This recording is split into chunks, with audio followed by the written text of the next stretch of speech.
je vais vous ramener en adolescence, effectivement. Tom, d'abord. Je vais vous parler de Tom. Tom, il a 17 ans. C'est un beau jeune homme, doux et timide. Pourtant, il a déjà fait 2 tentatives de suicide. Et il est triste encore quand moi je le rencontre. Alors, que proposer à Tom pour qu'il puisse retrouver le goût de vivre? Qu'est-ce qui va lui redonner l'envie de faire, d'embrasser le monde et d'embrasser les jeunes filles d'ailleurs? Eh bien, il faut évaluer, chercher par exemple un médicament, une thérapie. Pour lui, pour Tom, après avoir vu ses parents, après avoir évalué l'ensemble de la situation, après avoir fait des entretiens avec lui, ce qu'il va m'apparaître comme nécessaire, c'est de proposer en fait un traitement pour l'ensemble de la famille. Rebattre un peu la situation, permettre que Tom retrouve une place dans sa famille qui lui permette de la quitter, mais de l'aimer aussi, de sortir, de reprendre des études, de retrouver un goût à la vie et de ne pas avoir peur, par exemple, de quitter sa mère qui est triste. Alors bien sûr, on va s'occuper aussi de sa mère et on va permettre à chacun et à Tom de retrouver une nouvelle place qui l'autorise à grandir.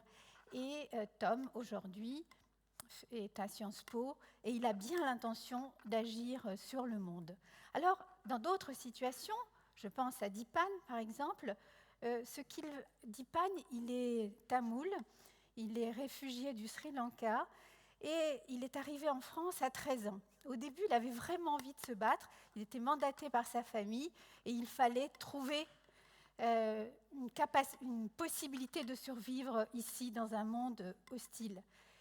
Et au bout de quelques temps, Dipan, il a perdu l'envie de vivre. Plus rien ne l'intéressait, même pas rentrer chez lui, même pas revoir sa mère. Plus rien n'avait d'importance.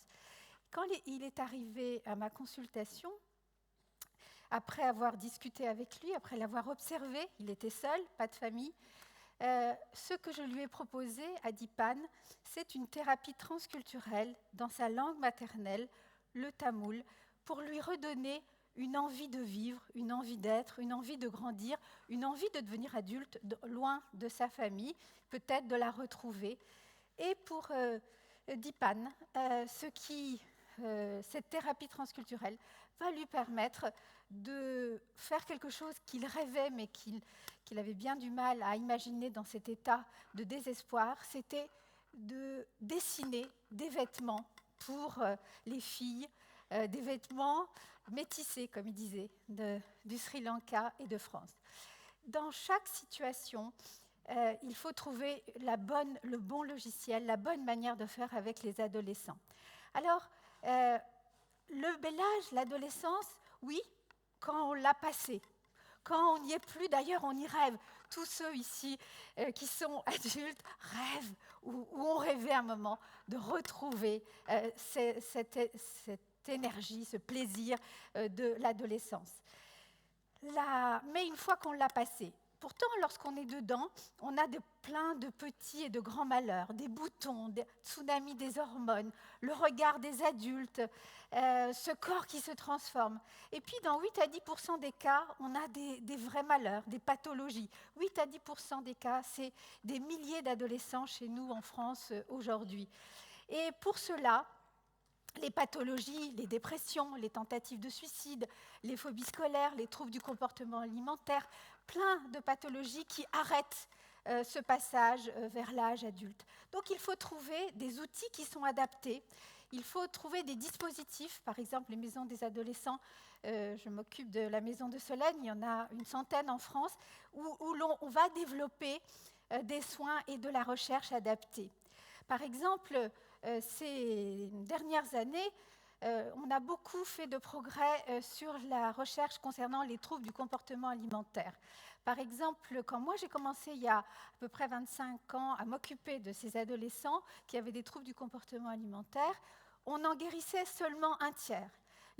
Un autre tiers restait malade à l'âge adulte, et puis un tiers, quasiment, allait mourir de la pathologie ou de conséquences de la pathologie. Aujourd'hui, on en guérit plus de 90%. C'est bien, grâce à la recherche, mais ce n'est pas suffisant. Ce n'est pas suffisant parce qu'on ne peut pas se contenter à 20 ans d'avoir une maladie chronique ou même de mourir. C'est une tragédie, c'est quelque chose d'insupportable et que notre société ne peut supporter, d'autant qu'on a les moyens. Mais je pense par exemple à Pauline, qui elle, 35 kilos pour 1,70 m, 17 ans. Elle n'arrive même plus à porter un sac pour aller au lycée. C'est plus possible. C'est trop lourd. Elle a peur de tout. Elle a peur de son corps. Elle a peur des autres. Elle a peur du regard des garçons. Elle a peur de faire du mal à sa mère. Elle a peur de décevoir son père. Alors pour elle, après avoir fait une évaluation de l'ensemble de la situation, on va l'hospitaliser. On va l'hospitaliser pendant plusieurs mois et on va lui proposer dans des ateliers d'écriture et d'art plastique et dans une thérapie individuelle, on va lui permettre de transformer toutes ses peurs en quelque chose de bon, en quelque chose qui lui fasse du bien, qui lui donne la sécurité pour grandir. Et aujourd'hui, elle est dans une classe prépa. Alors, c'est très important de s'occuper des adolescents, spécifiquement parce que ce seront les adultes de demain et c'est donc les bases qu'on construit. C'est possible, mais il faut des outils qui soient adaptés. C'est nécessaire de le faire en associant la recherche sur les thérapies, les dispositifs, évaluer les dispositifs.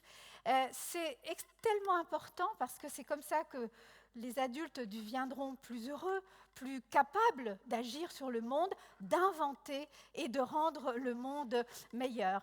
Et c'est donc ce que je vous propose comme défi, de permettre aux adolescents de passer des bras de leur mère à ceux de leurs premiers amours.